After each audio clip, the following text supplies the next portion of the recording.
Bapa dan Putra dan Roh Kudus. Amin. Allah Bapa di surga, kami mengucap syukur dan terima kasih bahwa hamba-Mu Padre Pio hari ini Kau beri rahmat yang sungguh luar biasa, stigmata 5 luka di tubuh dan raganya, di mana ia ikut serta dalam penderitaan Kristus untuk menyelamatkan banyak orang. Semoga kami lewat perantaraannya disembuhkan dan dikuatkan untuk tetap tabah dan kuat dalam penderitaan hidup kami. Demi Kristus Tuhan dan pengantara kami. Amin. Saudaraku terkasih dalam Kristus, sekali lagi kita menjadi yakin sekali lagi bahwa salib kita adalah misi hidup kita.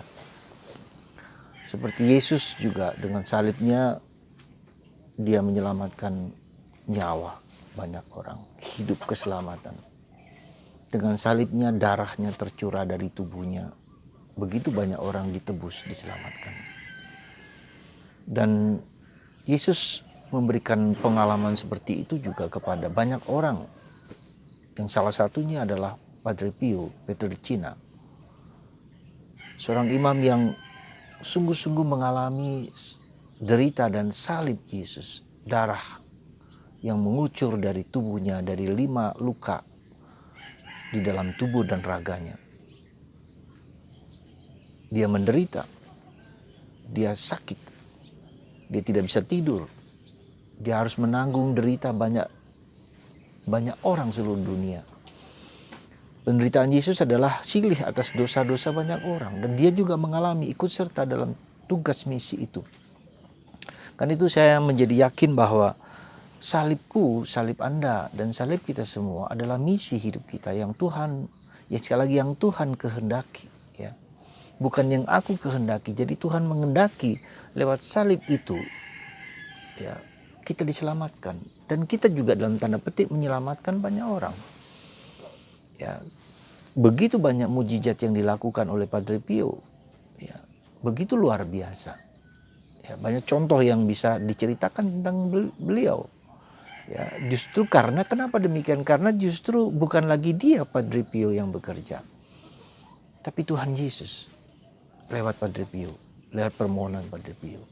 Karena dia mau sepikir, seperasaan, sekehendak, bahkan sependeritaan dengan Yesus. Karena itu saudaraku terkasih, mari kita melihat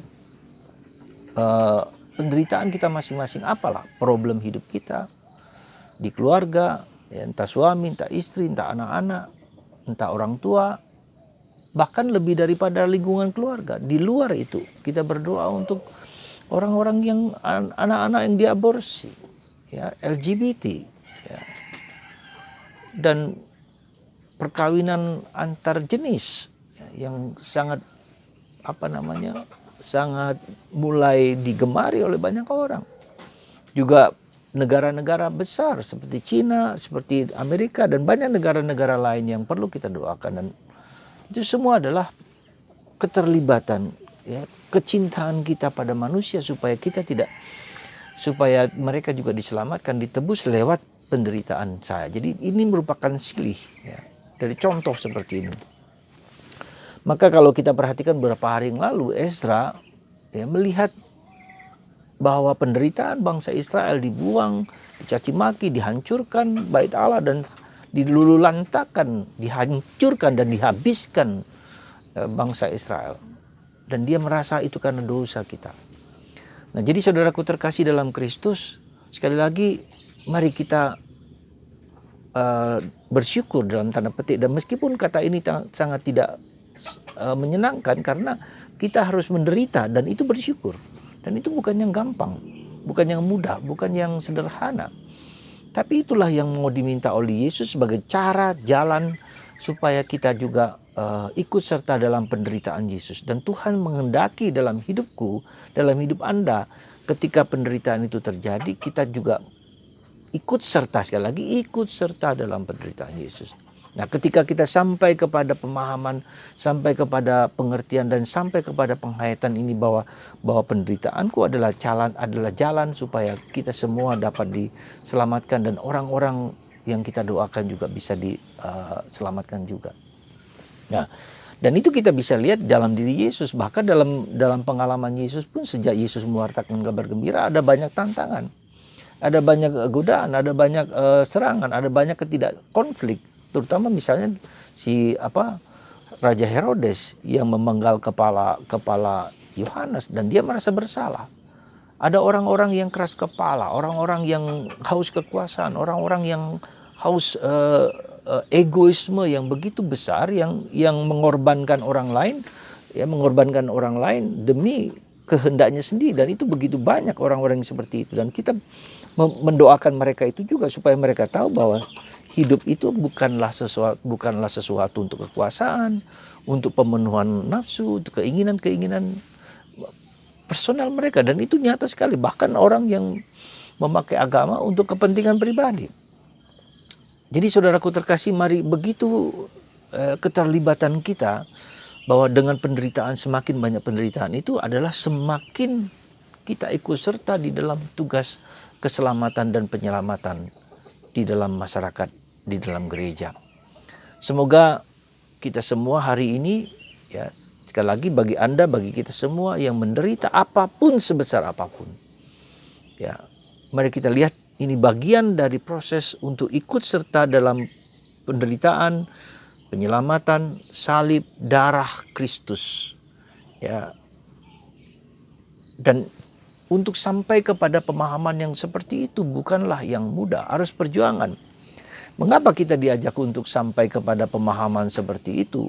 Melihat salib bukan hanya sebagai penderitaan, sebagai derita, sebagai brutalisme, sebagai kekejaman, tetapi sebagai kasih Tuhan.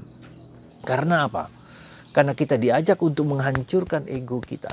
Ya, sekali lagi, untuk menghancurkan ego kita, kesombongan kita, keangkuhan kita, keberdosaan kita.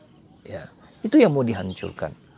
Ya, jadi penderitaan itu sekaligus untuk menyelamatkan orang, tapi sekaligus juga untuk menghancurkan kesombongan dan keangkuhan dan dosa-dosa kita yang lain. Bahkan Padre Pio merasa bahwa dia merasa tidak layak dan tidak pantas untuk mendapat anugerah sebesar itu. Dan itu bukanlah suatu anugerah, sekali lagi, ya, untuk ikut serta dalam penderitaan Yesus. Nah, bagaimana caranya kita menerima itu? Ya, kita meresapkan dan mempersembahkan kehendak kita, kemauan kita, kesakitan kita, ya, kepada Tuhan.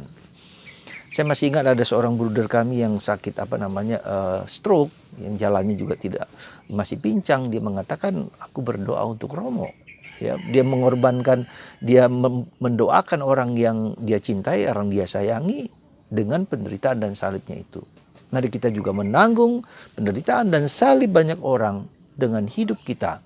Jadilah lilin yang bernyala bagi orang lain, tapi dia mengorbankan dirinya sendiri bagi orang lain. Semoga Anda dan saya dan kita semua diberkati Tuhan dan mendapatkan pemahaman yang sama seperti Padre Pio. Dan seandainya lewat Padre Pio kita disembuhkan dari segala macam penyakit, kita bersyukur. Ya, kita bersyukur, tetapi sekali lagi, penderitaan adalah misi hidup Anda dan saya, hidup kita semua. Ya, dan disitulah kita diajak untuk ikut serta memulihkan silih atas dosa-dosa manusia. Semoga Anda dan kita semua dikuatkan, diteguhkan di dalam penderitaan seberat apapun, supaya kita mengosongkan diri dan kita menyelamatkan orang yang kita cintai, entah suami, entah istri, entah anak-anak, entah orang tua, atau siapapun juga di sekitar Anda. Tuhan memberkati Anda, dan semoga lewat perantaraan Padre Pio Anda disembuhkan, baik itu fisik, psikis, mental, dan spiritual. Tuhan berkatilah anak-anak-Mu ini yang mendengarkan sabda dan firman-Mu, dalam nama Bapa dan Putra dan Roh Kudus. Amin.